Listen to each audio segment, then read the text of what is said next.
დასაწყისი რეკლამის გადასაღებ მოედანს გავდა. ევროპის სამი უმთავრესი ლიდერი, მაკრონი, სტარმერი და მერცი, ვარშავის ვაგზლიდან სამშვიდობო მისიით კიევს მიემგზავრებოდნენ. პირველი ვარ, იკითხა გერმანიის კანცლერმა. არა, პირველი საფრანგეთის პრეზიდენტია, უბასუქეს.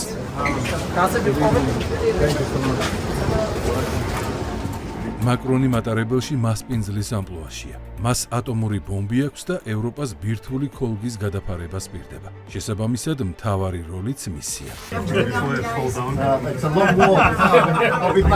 ბოლოს სტარმერიც გამოჩნდა და დიდი სამეულიც დიდი მისიისთვის მზადყოფნაშია. სამივე ოხუნჯობის გუნებაზეა. ჩემი კუპედან კარგა ხანია მოვდივარ. მოკლეზე გადმოგეჭრა მერე, ჩემი ტუალეტის გავლით. ხო, მართალია. თუმცა ძალიან მალე მატარებლის გასვლამდეც კი სარეკლამო კლიპი დეტექტიურ ფილმს აღმოსავლეთის ექსპრესზე მსგავსება.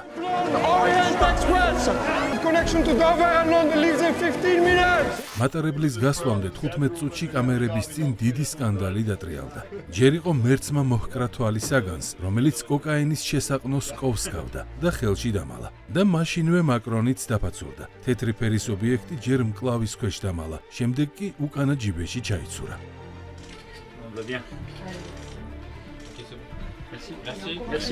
აშკარა იყო, რომ ჯგუფური ფოტოს წინ რაღაც სამხილები დამალეს და მაშინვე გაჩნდა ვერსია, რომ პრესის შესვლამდე ბიჭები იქ კოკაინით ცუღლუტობდნენ. And finally, we end today with a look at an unforgettable train ride. დაუვიწყარი რეისი, რომლის დროსაც პირველი კლასის დიპლომატიური ვაგონი ერთმა მოკლე ვიდეომ რელსებიდან გადაიყვანა. ხელისერთის ხარტი მოძრაობით საფრანგეთის პრეზიდენტმა ისეთ ნარკოკონსპირაციას მისცა ბიძგი, რომ რამდენიმე წუთში მთელი ინტერნეტი ააფეთქა. სოციალურმა ქსელებმა სამივე ლიდერს კოკაინის ყნოსვაში დასდო ბრალი, ხოლო ნავთი ცეცხლზე რუსეთმა დაასხა. ეს ამბავი ცნობილ ანეკდოტს გავს. ფრანგი, ინგლისელი და გერმანელი მატარებელში შეხვდნენ ერთმანეთს და კოკაინი შეიყნოსეს. დაწერა მარია ზახაროვამ თავის ტელეგრამ არხზე და იქვე დაამატა. როგორც ჩანს, ისეთ ეიფორიაში იყვნენ, კვალის დაფარვა დაავიწყდათ. პრესას მაგიდაზე თეთრი ტომსიკა და კოვზი დაახვედრეს. ევროპის ბედი ამ მარიონეტთა ხელშია, რომლებიც ყველა გაგებით დამოკიდებულნი არიან. საინფორმაციო ომში ელისეის სასახლე ჩაერთო. სკანდალს ფეიგი, თეთრ ნივთს ხელსახოცი, კოკაინის კოვს კი ყავის მოსარევი ჩხირი უწოდა და ეგონა ამით წერტილი დასვა. თუმცა სოცქსელები არ დაეთანხმა. ხალხი კითხულობს, ხელსახოცში რა იყო? ან კოკაინის კოვზი ყავის მოსარევ ჩხირს რატომ არ ჰგავდა? მით უმეტეს, რომ მაგიდაზე არც ყავის ჭიქა ჩანდა. French media is going on a blitz right now saying this is all BS. It was just a tissue and it was just a ფრანგულმა მედიამ ცეცხლი შეინთო. არანაირი კოკაინი, ხელსახოცი იდო მაგიდაზე და ყავის მოსარევი ჩხირიო.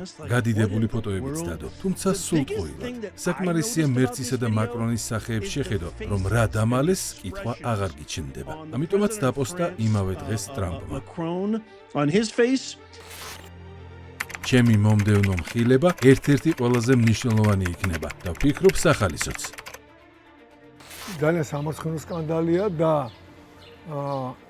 ევროკავშირის აი ბიუროკრატიას თუ შევხედავ და მათ პოლიტიკურ გადაწყვეტილებებს აშკარად ჩანს, რომ ბევრი გადაწყვეტილება არის ესეთი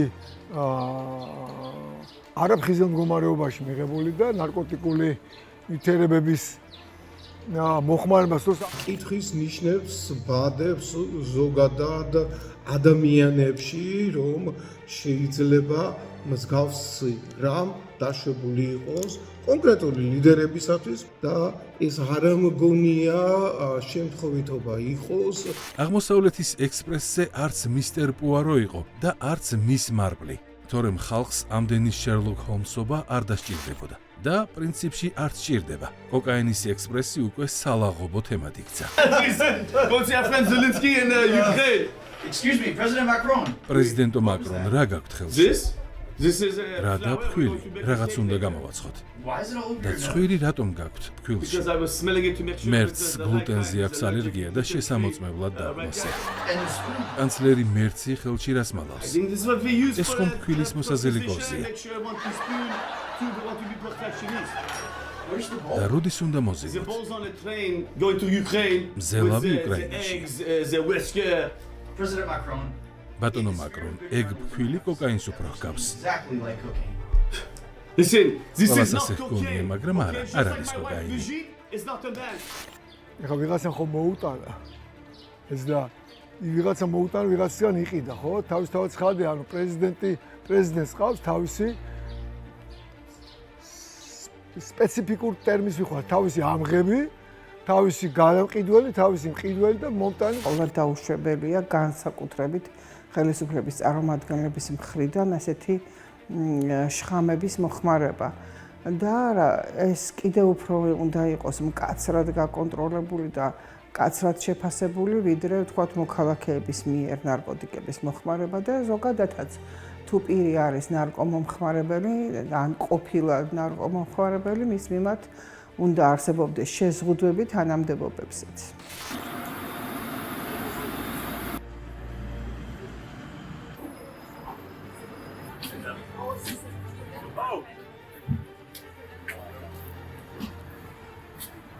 მზელავი ვაგზლის გარეთ დახვდათ. ხელები რომ ფქვილში აქვს ზელენსკის, დიდი ხანია ცნობილია.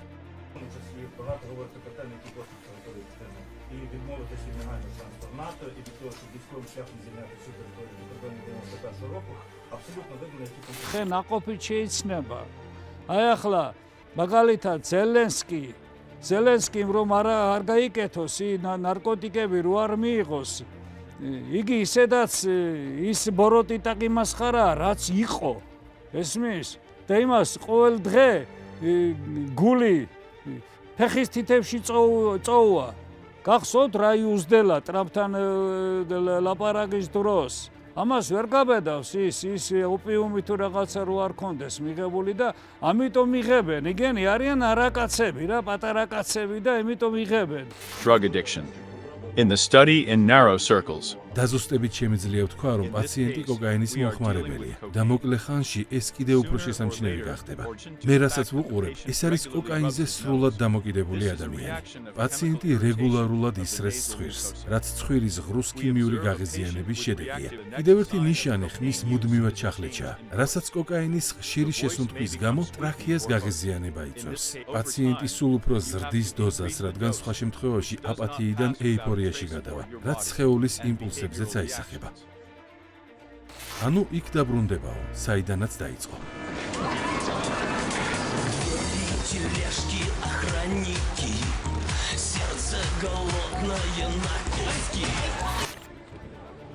სააკაშვილის შიშველით ცეკვა ინტერნეტში არ იძებნება, თუმცა ყველა სხვა სიმპტომი სახეზე აჩნდა.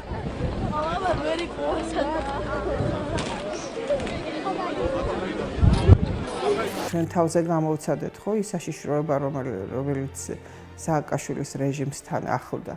არავინ იცის ის რო ფხიზელგონებაზე ყოფილიყო და ან არ ყოფილიყო ამ ზემოქმედების ქვეშ როგორი იქნებოდა ხო? აქედან გამომდინარე ჩვენ ვიცით მხოლოდ და მხოლოდ ის როგორიც იყო და ის რეჟიმი როგორიც მან დაამყარა. აქედან გამომდინარე რა თქმა უნდა ეს არის კიდევ ვიმეორებ იარაღიც და კიდევ უფრო საშიშია, როდესაც ეს არის მაღალ თანამდებობის პირების მოხმარების საგანი.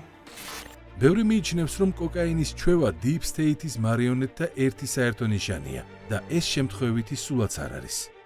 ჩემი როგორც არა მხოლოდ პოლიტიკოსის, არამედ როგორც ექიმის ეჭვია, რომ ნარკოტიკები სწორედ წარმოადგენს Deep State-ისათვის იდეოლოგიურ იარაღს, იმიტომ რომ მათ ძალიან კარგად იციან, რომ ნარკოტიკი და განსაკუთრებით კიდე ხაზს უსვავ, თანამედროვე ნარკოტიკები წარმოადგენენ აზროვნების და ქცევის მართვისთვის შესანიშნავ იარაღს.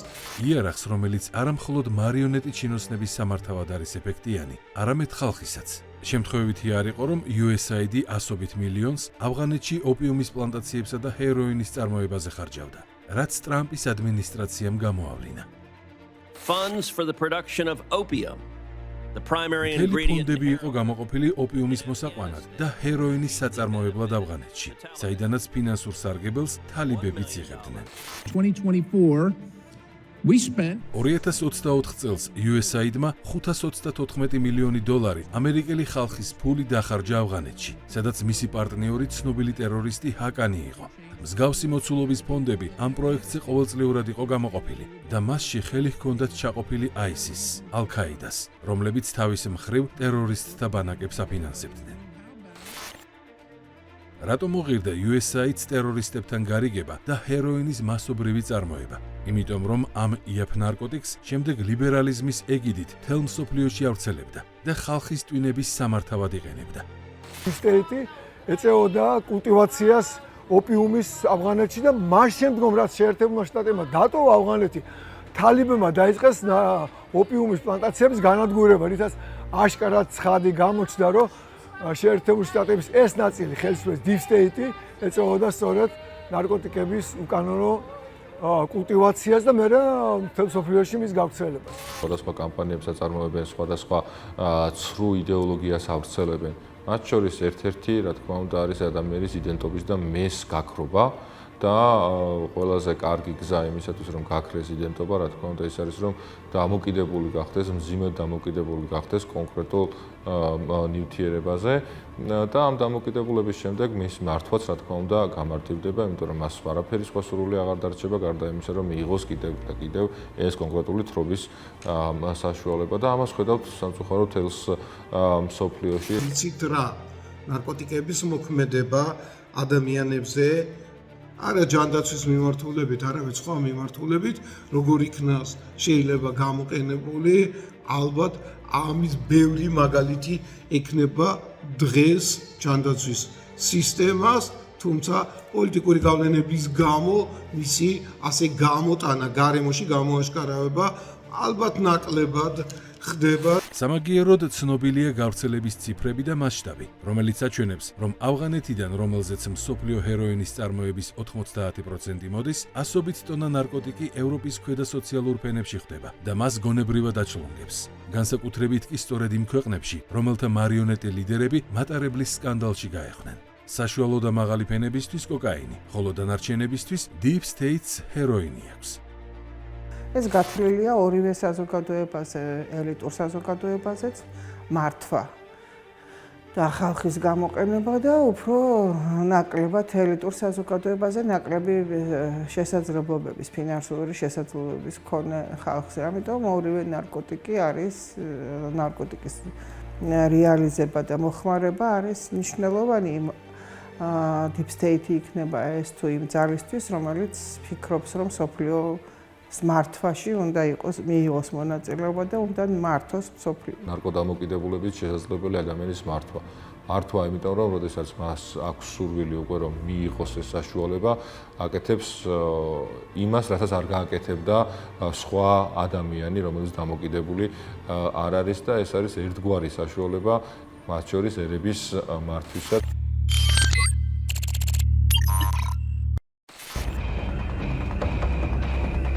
the area around the main train station in Frankfurt, Germany. ეს ფრანკფურტის რკინიგზის სადგურია, რომლის მიმდებარე ტერიტორია ნარკოდილერების ბიზნეს კვარტალად არის ცნობილი. აქ სიბინძურე და სიდუხჭირია გამეფებული. ეს კვარტალი 53 ჰექტარს მოიცავს. ქუჩებში ნარკოტიკი იქ პირდაპირ დახლებიდან იყიდება და ამუზარმაზარ უბანს ზომბილენდი ჰქვია. რატომ? არც თუ ძნელი მისახვედრია. წელიწადში აქ საშუალოდ 10,000 დანაშაული ხდება. მათ შორის დღეში ერთხელ მაინც ძარცვა ყაჩაღობა და დღეში საშუალოდ 30 ძალადობა და ესეც მხოლოდ ოფიციალურად რეგისტრირებული შემთხვევებია. აქ ძირითადი პროდუქტი ჰეროინია. კოკაინი, რომელიც ორჯერ ძვირია, აქ შედარებით იშვიათია. თუმცა არის კრეკი, კოკაინის უფრო იაფი, დაკრისტალებული ვერსია. კრეკი უფრო მძიმე დამოკიდებულებას იწვევს. მაგალითად, დიუსელდორფში მისი გამოჩენის შემდეგ მოხმარება 8 წელიწადში 14,000 ჯერ გაიზარდა. My my field of work as a social მე სოციალური მუშაკი ვარ, უსახლკაროებთან ვმუშაობ. სახლკარი მათ ნარკოტიკების გამო გაყიდეს და ახლა ქუჩებში ბანაკები აქვთ მოწყობილი. ვურიგებ მედიკამენტებს, რომლებიც ნარკოტიკის უკეთ გადატანაში ეხმარებათ. ძირითადად კრეკის, რომლის 1 კრისტალი 10 евро ღირს და ამდენად თითქოს იაფია, თუმცა ყოველ 2 წუთში ახალი დოზა სჭირდებათ და საბოლოო დღიური ხარჯი მაინც 200 ევრომდეა. ამიტომ უმეტესობა ქურდობს და ყაჩაღობს. ვისაც მაღალი შემოსავალი აქვს, თვეში 5-6000 ევროზე მეტი მათთვის კოკაინია.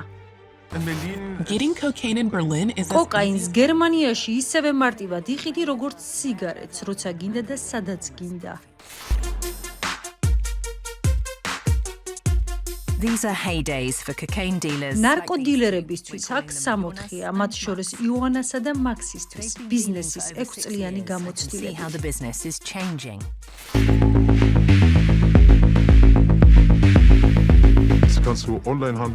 ძირითადად ონლაინ ვაჭრობთ, მაგალითად ტელეგრამში. შესაბამისად, ტერიტორიისთვის სხვა დილერებთან ბრძოლა არ გჭირდება. ჩვენი კლიენტია მოსამართლეც და პოლიციელიც, საჯარო მოხელე თუ პოლიტიკოსი, ყველა კოკაინზეა.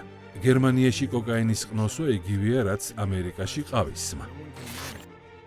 და აბა რა გასაკვირია თუ კანცლერ მერცს კოკაინის კოვზი ყავის კოვზში აერია. გერმანიაში იმდენი კოკაინია, რომ დილერები აღარც კი აზავებენ. ამ პარტიაშიც, რომელიც 5 კილოგრამია და გუშინა მოიღო პოლიციამ, 80%-იანი კოკაინია, რაც ტიპური სურათია.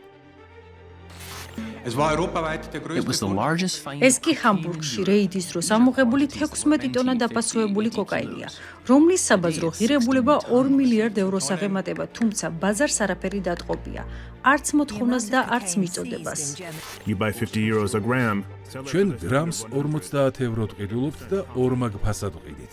ძალიან კარგი ბიზნესია. ჩვენი მუდმივი მომხმარებელი თვეში საშუალოდ 3000 ევროს ჩვენთან ხარჯავს. Cocaine use has never been more widespread. 1.1 million French people use the drug. კოკაინის მოხმარება საფრანგეთშიც რეკორდულ მაჩვენებელზეა. ოფიციალური მონაცემებით მას მილიონზე მეტი ადამიანი მოიხმარს. 2000 წელს ამერიკა ევროპაზე 4-ჯერ მეტ კოკაინს მოიხმარდა. ახლა კი ევროპა მას თითქმის დაეწია. კოკაინს მოიხმარენ ყველგან, მათ შორის პარლამენტში. გაზეთ ტელეგრაფის გამოძიებით კოკაინის კვალი ევროპარლამენტის 46-დან 44 საპირფარეშოში აღმოჩნდა. ბუნდესტაგში კი 28-დან 22 საპირფარეშოში. ორივეგან კვალი კოკაინის დიდ რაოდენობაზე მიუთითებდა. მსგავსი სურათი გამოავლინა გამოძიებამ საფრანგეთისა და ბრიტანეთის პარლამენტებში. ვისაც საპირფარეშოში გასვლა ეზარება, კოკაინს პირდაპირ სხდომათა დარბაზში ყნოსავს, მაგალითად ევროპარლამენტში. ეს ყოფილი გერმანელი მოსამართლე იენს მაიერია. ის ჯერ ახარისხებს, შემდეგ კი პროფესიული ოსტატობით იყნოსავს სუბსტანციას და კმაყოფილი იღიმის დარბაზში, სადაც მოგვიანებით ქართული ოცნების დასანქცირებას აუწევს ხელს. და Deep State-საც აბა სხვა რა უნდა. ესეც მარკეტა გრეგორევა, კიდევ ერთი ევროპარლამენტარი, რომელიც კოკაინს საკუთარ სარეკლამო კლიპს უძღვნის. ევროპარლამენტში კი ხმალა მოღებული საქართველოს დასანქცირებას ითხოვს. სწორედ ამან გამოიწვია კოლიზია და კონფლიქტი, ცნობიერებათა კონფლიქტი და მე ინტერესთა კონფლიქტი ჩვენ საზოგადოებასა და ევროკავშირის კორუმპირებულ და ნარკოტიკების მოხმარებისგან წინ გამოლაყებულ ბიუროკრატიას შორის და მე ეს გადაიზარდა უკვე ჩვენ თავრობასა და ევროკავშირის ბიუროკრატიას შორის კონფლიქტში. რას ნიშნავს სინამდვილეში ევროპული ღირებულებები? ვინაიდან ჩვენ სამწუხაროდ უკვე ძალიან შეეგუა ზოგიერთი ჯგუფი თუ პოლიტიკოსი, ქართველებს ჭკუა ასწავლოს რა არის ღირებულება და რა არ არის ღირებულება. ახსენებენ ევროპულ ღირებულებას ისე, თითქოს არსებობდეს რაღაცა უფრო დაბალი ქართული ღირებულება. To the Sunday Times for exposing that drugs are very much at the heart of the establishment and they listed Sunday Times-ის გამოძიებით კოკაინმა ჩვენი ისტაბლიშმენტი სრულად მოიცვა. ჟურნალისტებმა ბრიტანეთის თემთა პალატის საპირფარეშოებიდან ზედაპირების სინჯები აიღეს და ყველა მათგანში კოკაინის კვალი აღმოჩნდა. მთლიანობაში კოკაინს ბრიტანეთში მილიონზე მეტი მომხმარებელი ჰყავს, რაც ისტორიული რეკორდია. საშუალო ბრიტანელი 2-ჯერ მეტ კოკაინს მოიხმარს, ვიდრე საშუალო ევროპელი. ქვეყნის ყველაზე მოშორებულ სოფელშიც კი კოკაინს ონლაინ უკვეთავდა სამეფო ფოსტას, ის მალევე სახლში მოაქვს. მოიხმარს ყველა სკოლის მოსწავლე თუ პენსიონერი, შეგიძლია მეზობელსაც სთხოვო, ისე როგორც მარილი და არ შეიცხადებს. მიზეზი კი ისაა, რომ ბრიტანეთში კოკაინი თითქმის 20%-ით იაფია ვიდრე გერმანიაში. ყველა ყიდულობს, ყველა საქმს საკმარისი ფული და თან ყოველ ჯერზე სულ უფრო მეტს ითხოვენ. თითქმის ყველა ჩემი მასწავლებელი სკოლაში ჩემი მომხმარებელია. ყოველდღე მირეკავენ.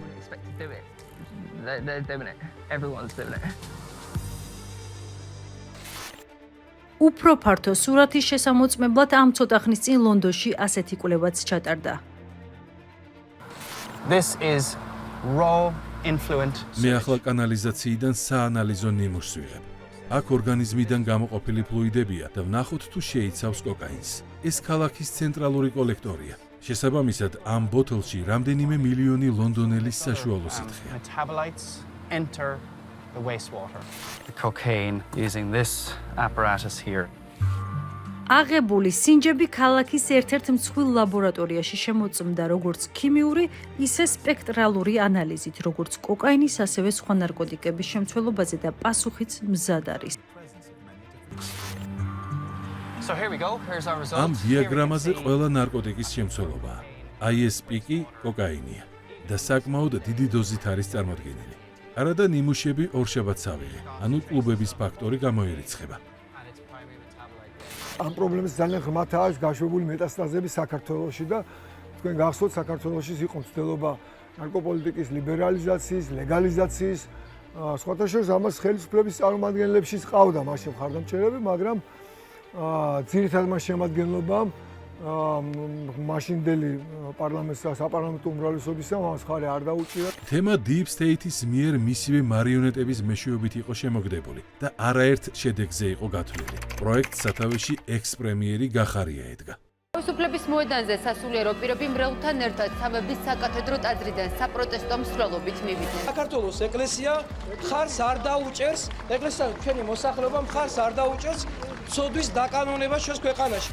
გახარიამ გადაწყვიტა, რომ ნარკომანიასთან ბრძოლას მარიხუანას კულტივაციის ლეგალიზება ესაჭიროებოდა და პარლამენტში შესაბამისი კანონი გაიტანა.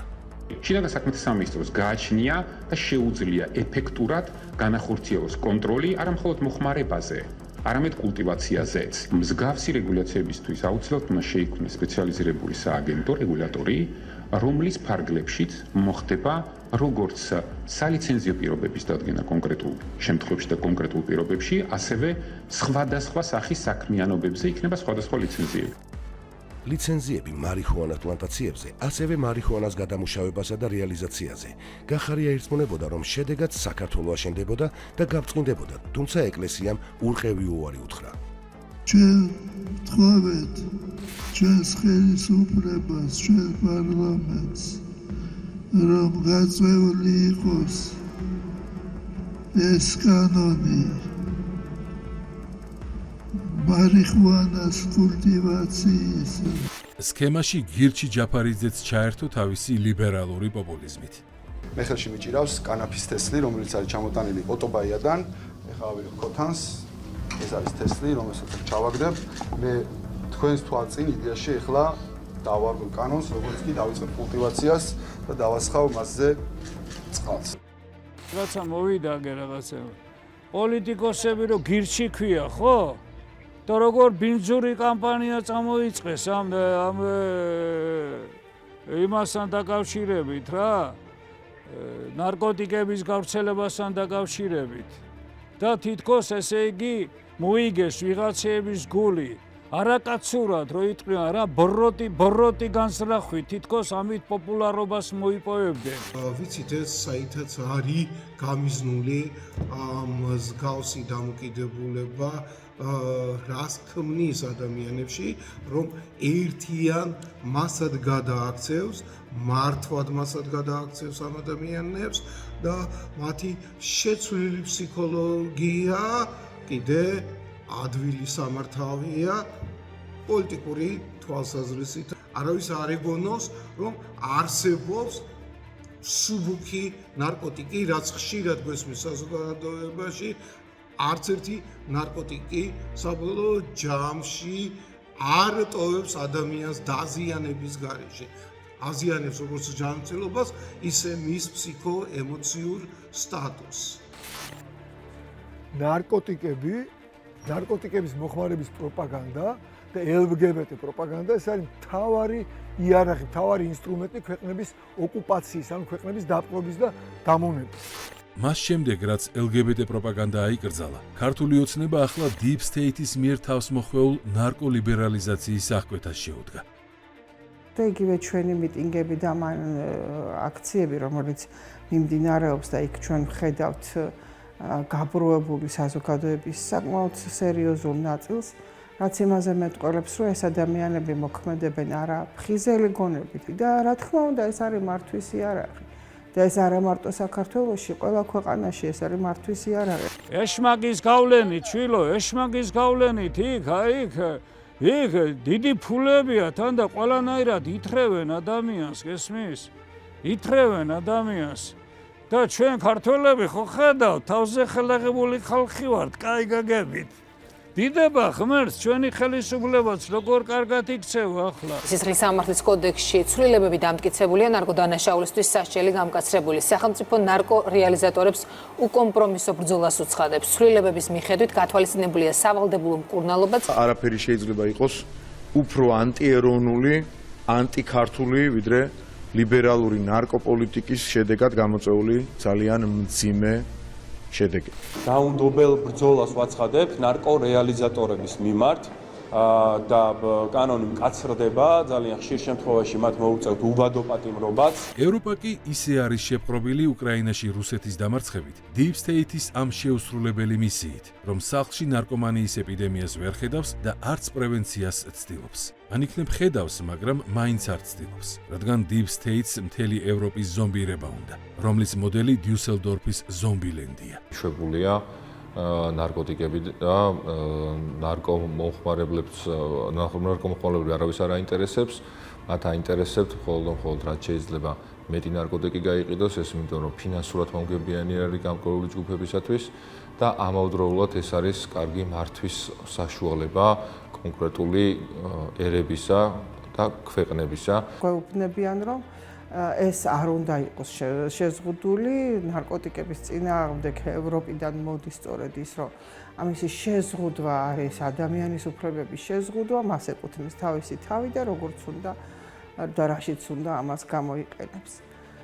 ესეც შეიძლება ითქვას, რომ ესეც არის საზოგადოების მართვის მექანიზმი. რაც ძალიან ცუდია, როდესაც ასეთი ფორმით, ასეთი ჯანმრთელობისათვის დამანგრეველი და საზოგადოებისთვის დამანგრეველი იარაღი არის გამოყენებული პოლიტიკაში. Deutschland ist Zombieland. როგორ ემსგავსება ევროპა ზომბილენდს, ევროპელი ლიდერები არ ინტერესდებიან. სამაგიეროდ ზელენსკის ჩასქერიან თვალებში. ზოგჯერ ისე უცნაურად, რომ ეს ცალკე მსჯელობის საგანი ხდება.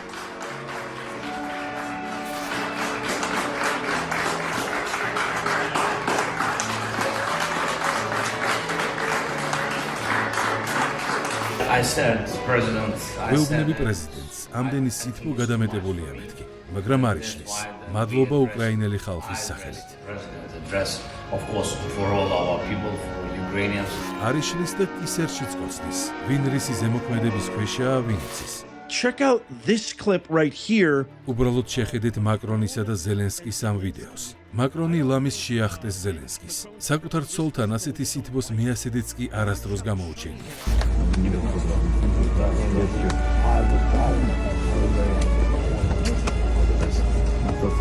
Thank you.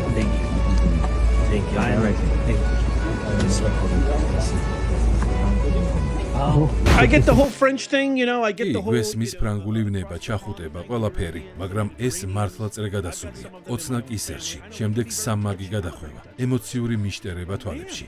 ზელენსკი კი ამ დროს თავის ჩვეულ მოძრაობებს იწყებს. ცხვირის სრესას თუ შეყნოსვას, საით მივექანებით. ევროპელი ბლოგერები ახლა იმას არჩევენ, მატარებელში კოკაინის გამოსთხლიშა ცოლმა მაკრონს სახეში თუ ზელენსკის ხვევნაკოცნის მიზეზით. ფაქტია, რომ მაკრონი ზედიზედ მეორედ გაეხვა სკანდალში. As the door of the French presidential jet როგორც კი საპრეზიდენტო თვითმფრინავის კარი გაიღო ჰანოიში, კამერების წინაშე გასაოცარი სცენა გათამაშდა.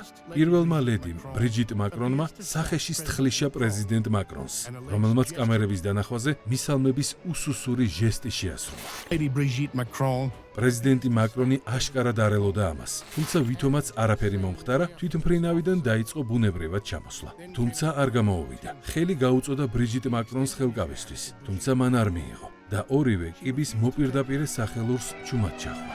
The two continued down the tarmac in silence. A moment that said more than words ever could. ელისეის სასახლე მორიგი სკანდალის მორიგი ტყუილით ჩაფარცხვას ეცადა. განაცხადა, რომ ვიდეო ფეიკი იყო, თუმცა იმდენმა კამერამ გადაიღო, რომ ამ ტყუილის უარყოფა მაკრონს მორიგი ტყუილით მოუწია. ვიდეო ნამდვილია, თუმცა რაც მასზე დაყრდნობით შეიძლება წარმოიდგინო, სინამდვილეს არ შეესაბამება. მე და ჩემმა ცოლმა უბრალოდ ვიმასხრეთ, რასაც ხშირად ვაკეთებთ. სიყვარული არ იქნება არ იქნება ძალადა არ იქნება ძალადა